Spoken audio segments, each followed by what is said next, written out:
My next guest is one of the most successful recorded artists in the world. She's won every award there is to get, and she's sold millions and millions of records. Will you please welcome Janet Jackson?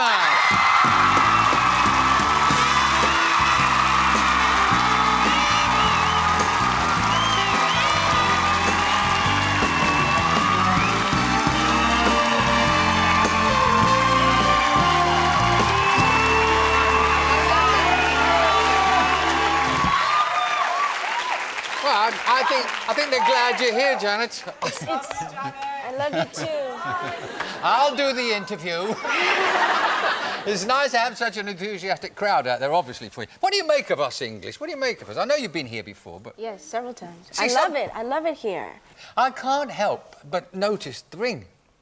The fashion. Oh, here? Yeah. I was gonna... She likes it. I mean, you've got such a stunning face. Why did you feel the need to do... Is it fashion, following fashion, setting fashion? No, just since I was in high school, I've always loved piercings and tattoos, and I love scarification. Not that I'm going to do that, but and dreads, and I'm. Does it hurt when it's done? Doing this, they say the one that hurts the most is the nose and the nipple. The And what? the nipple and the nose, but. With my nose, either way, it's going to be difficult for me, so I don't think I will. Hey, are you saying there are other parts of you that you pierced? Yes, but. We would like to know. I'd like to know if you don't mind talking about Well, it. I've taken some out, actually. And Taking them out? Yeah, and some I've kept. Just got tired of some, and some I've kept. You mean there's been quite a lot of this going on? Well, no, like I had my tongue pierced for I don't know how long, for a really good while, and I took that out a good while ago. And I had my navel pierced first. That was the first thing I did. I took that out a long time ago, and. Well, in the old days, a fella to pull a girl needed charm. Now he needs a magnet, doesn't he? Well, it's really tough going through the airport. Oh, do you get... that's an interesting thought. Does it pick you up when you go through that? No, actually, it doesn't. It's probably a good job, because they want to check you out. You could be in there for hours on the zone. Exactly. You mentioned tattoos. You've got tattoos? Yes, I do. I have 3. Where? I don't know the next question. I've got one here on my wrist. Yeah. What is that? I can't see it. This is, can you see that? What camera? There it is. Can you see that? That's one of the logos that I've used for the album. Oh, yeah. It's South African, from the Sankofa tribe, and it means to walk into your past and deal with your past in order to move into the future, to build into the future. And the others? One's on my back. We won't ask you to show us that. Okay. And, well, you really won't want to know where the other one is or see it. Oh, I do now. I see you changing your image. It's I wouldn't say it's raunchy, but it's there's more sensuality. There's more sensuality in everything you're doing. Seems to me, all of it, the writing, the performance. Is this something because is there a danger that in going for a new Janet that you might lose some of the fans you've had so long? I think it's very important to, excuse me, be on the edge, but I think it's a very fine line, and one can actually go over the edge, and I've seen it happen before. For myself, I get bored with things, and that's why it's a constant change for me. Like I've changed my hair several times and just done different things, and it's just a matter of me. Do you actually get bored with yourself? You look and you think, I don't like that anymore. Exactly. And I will change it. Everywhere I go in London, and I think all over the country, I see these posters of you everywhere for Velvet Rope, the new album. You're happy? I mean, it's started very well, hasn't it? Yes, I'm very pleased, yes. Something really... You're pleased about that, I can tell. Well, tell me about... They say that when you were... Now, this might be just a press story, so you can correct me if I'm wrong. Okay. Said that when you were recording it, you would really get into the mood of it, and on one of the sessions, you started taking your clothes off. Can that be true? Can it be true? Yeah, that's true. It's true!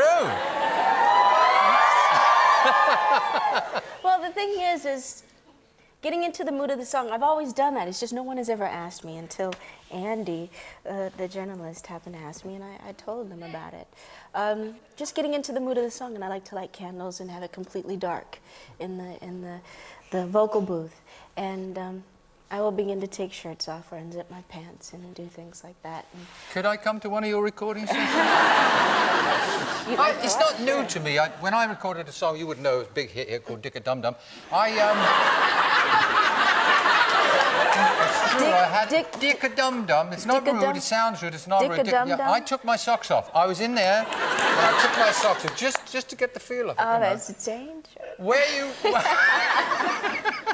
Where are you going to be Christmas? We're getting near Christmas. You're going to have a home Christmas. You're going to be here. You're going to be in America.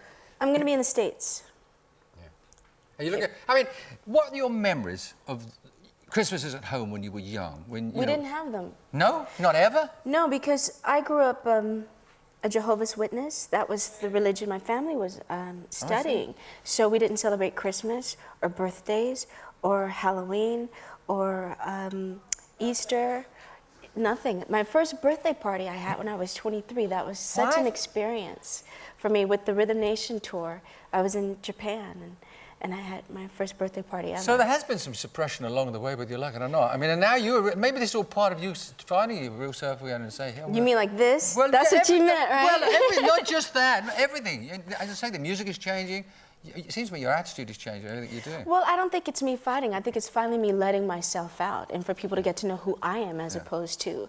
Well, that's what I'm saying. Within the religious area that you were at that time, there was a lot of, you can't do this, you can't have a birthday, you can't do this, we're not doing that, we're not doing that. And now you're out there and it's you calling the shots. Well, I'm not a religious person today, but more of a spiritual person. Having a one-on-one relationship with God, I think, is very important. Believing in a higher being. And yes, I am. I'm doing what I want to do today. You were performing on stage at a very early age, weren't you? What age? 6? 7 years old. And Michael even earlier, wasn't it? 5? On stage, Michael actually 4, I think it was. 4? Yes, 4 years old. That is quite amazing. Did Dad say, we're all going to do this, or did you get a choice? I mean, did you say, I don't want to do that? For myself, I don't ever remember having a choice, but I never fought it. No. I never fought it. But you love performing, don't you? Yes, I do. I mean, of course, there were times when a friend of mine back at home, she would be, she was a Girl Scout, and I went to one of the meetings thinking, God, I'd love to do this, but knowing that I couldn't, because a few weeks later I'd be off performing or something like that, and wouldn't be able to participate. But I never said I want out of this. Yeah, I love doing what I do. You've got so much in front of you. We wish you lots of success with this new album. And you're going to sing for us now a track. It's called Together Again, isn't it? Yes, the new single. Thank you for coming in. Thank you. Janet Jackson, you're going to sing for us. Thank you, Janet. Thank you so much.